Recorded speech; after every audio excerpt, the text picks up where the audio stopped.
चलो बच्चों, let's see the question. The question says when some charges is transferred to A, it radially gets distributed over the entire surface of A. If some charges is put on B, it stays at the same place. Here A and B refers to. So इस question का जो की concept है वो है charge. So electric charge क्या होता है? Electric charge is a physical property of matter to experience a force when present in an electromagnetic field. So now इस क्वेश्चन का सॉल्यूशन लिखते हैं. So let's say हम लोग के पास एक कंडक्टर है, दिस इज कंडक्टर. ये क्या है?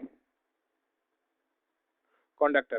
तो कंडक्टर के केस में क्या होता है? जब हम कंडक्टर को किसी भी चार्ज देते हैं, लेट्स से हम लोग अगर कंडक्टर को प्लस क्यू चार्ज दे देते हैं, तो ये क्या होगा? ये प्लस क्यू चार्ज इसके पूरे सरफेस पे यूनिफॉर्मली डिस्ट्रीब्यूट हो जाएगा. और इंसुलेटर के केस में क्या होता है? Let this is an insulator. ये क्या? Let this is an insulator. तो इंसुलेटर के केस में क्या होता है? जब हम किसी इंसुलेटर को चार्ज देते हैं, लेट्स हम इसको पॉजिटिव प्लस क्यू चार्ज दिया, तो ये चार्ज क्या होता है? ये यूनिफॉर्मली डिस्ट्रीब्यूट नहीं होता. जहां पर चार्ज है बस वहां पर ही रह जाते हैं. मतलब ये चार्ज कैरी, मतलब इंसुलेटर चार्ज कैरी नहीं करता. तो इस क्वेश्चन का करेक्ट ऑप्शन क्या होगा? When some charges is transferred to, यहाँ पर क्या होगा? ए के स्थान पर, ए के पोजीशन पर होगा conductor is radially gets distributed over the entire surface of conductor if some charges is put on. और बी की जगह पर क्या होगा?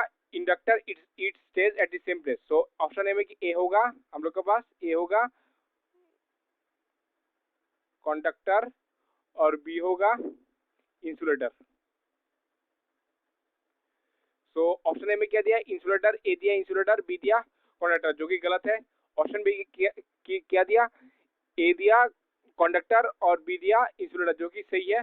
ऑप्शन सी क्या दिया? ए दिया इंसुलेटर और बी भी दिया इंसुलेटर, जो कि गलत है. और ऑप्शन डी में क्या दिया? ए दिया कंडक्टर और बी भी दिया कंडक्टर, जो कि गलत है. So only B is the correct option. So I hope you understood it all. Best of luck.